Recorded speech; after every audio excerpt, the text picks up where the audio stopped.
لبیک لبیک اللہم لبیک۔ بسم اللہ الرحمن الرحیم۔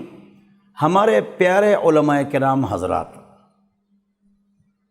اپنے علم میں تکڑے ہو جائیں، فی الحال صرف، نحو اور علم ادب، عربی تکلم، بات چیت، خط بھی ٹھیک کر لو، میراث میں تکڑے ہو جاؤ، صرف 10 دن کا کام ہے، قرات بھی آپ کی ٹھیک ہو۔ لیکن جب آپ کسی جگہ پر امام، خطیب، مدرس بن جائیں، ایک نصیحت کرتا ہوں، مساجد میں کیوں حالات ہوتے ہیں اور مولوی کا گرپ کمزور کیوں ہوتا ہے؟ جس سے آپ تنخواہ لیں اور وہ آپ کی قدر کرے، جو فرد یا کمیٹی،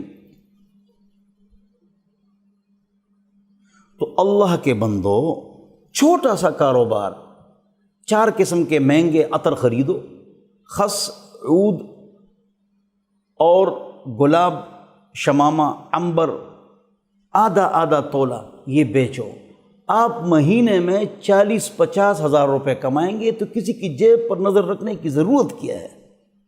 آپ نے گھر کے اوپر ٹیٹل لگا لیا، یہاں پر کتابوں کو جلد کیا جاتا ہے، یہ سیکھ لو۔ ہم کیوں کسی کی جیب پر نظر رکھیں؟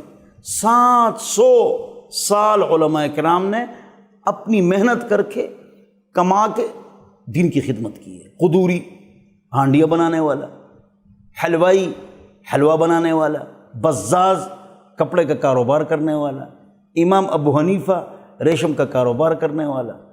اگر ہم کو غیرت کے ساتھ زندگی گزارنی ہے، چھوٹا سا کاروبار شروع کرو، اس سے آپ کے لیے اللہ تعالیٰ خیر کے دروازے کھولے گا، کسی کی جیب پر نظر نہیں ہوگی۔ اچانک آپ پر حالت آ گئی، آپ کے پاس پیسے ہوں گے، آپ لوگوں سے سوال کریں گے۔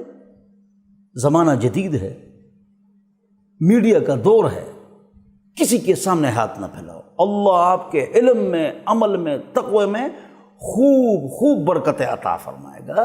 میرا مقصد یہ ہے کہ حضرات علماء کرام چھوٹا سا کاروبار کریں، جو غریب ہیں، جو مالدار ہیں، چھوٹے چھوٹے گھر بنائیں، 2 مرلے کے، بیچتے جائیں، کروڑوں کماؤ۔ ہمارے دماغ میں یہ بات ہے ہی نہیں، ہم دوسروں کے رحم و کرم پر نہیں رہیں گے، ہم انشاءاللہ الکاسب حبیب اللہ یہ کریں گے، سارے لوگ آپ کی عزت کریں گے۔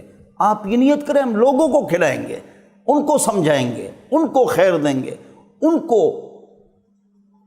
پیار دیں گے، محبت دیں گے، ان کے ساتھ امداد کریں گے۔ یہ جذبہ ہم دل میں رکھیں، یہ نیت رکھیں، اللہ تعالی ہم کو اسی طرح بنائے گا انشاءاللہ۔ اللہ مجھے اور آپ کو عمل کی توفیق عطا فرمائے۔